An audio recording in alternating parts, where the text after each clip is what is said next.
Okay, so now I've built out this contact.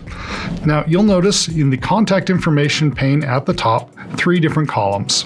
The first one is your contact information. This is going to be things like your phone number, your email, your address, important things like that. The second column here, this will be your custom fields, the ones that we just barely set up. And on the far right, you're going to see the workflow information. This is information specific to JobNimbus, like your sales rep, the workflow type and status, and so forth. Now, if there's anything at all that you want to do to a contact and you're wondering, can I do that to a contact? Go to the far right of that customer information pane, click on the 3 dots, and you'll get your action menu. Here we can automatically change status to anything inside that type. We can edit it, add a bunch of things to it. Just take a look. It's a big menu. Now, down below, you're going to get a number of tabs that you use to store information in the customer. You can imagine these sort of like your Manila folders or your subfolders in your Manila folders, but this is online and a lot easier to use. First is your activity tab. Anything that we do, any notes that we make, will be shown in the activity tab. Up at the top, you'll see a filter that's set to user created to start with. If I set this to all, it's also going to tell me all the information that the system has processed. For instance, it tells me when the contact was created. It can be quite useful. You'll also see a related box. Now, if I've related contacts together, I can have this checked and it will show me the information for multiple contacts at the same time. You'll also see the action buttons for sending an email or adding a note.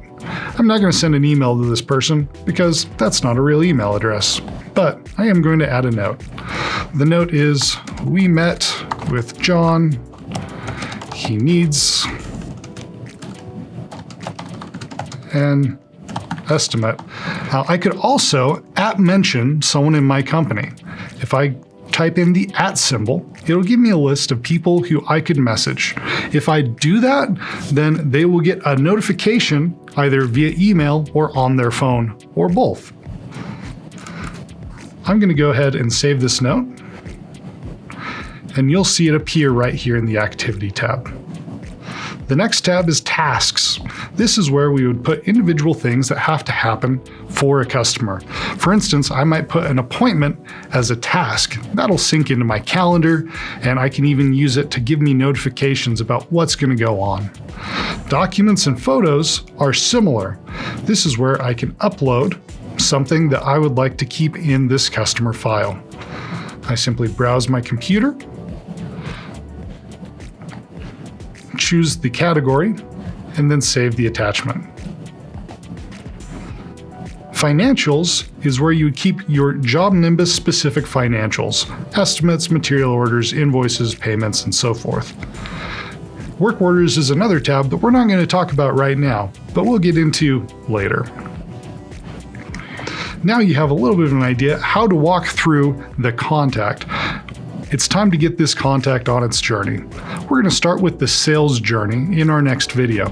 Now, if you're going to be using JobNimbus Estimates, click on the video for JobNimbus Estimates. That's where we'll walk through exactly how to set that up. If you'd rather use your own estimates or a different estimating system and simply upload them to JobNimbus, choose the other video. And I'll see you on the other side.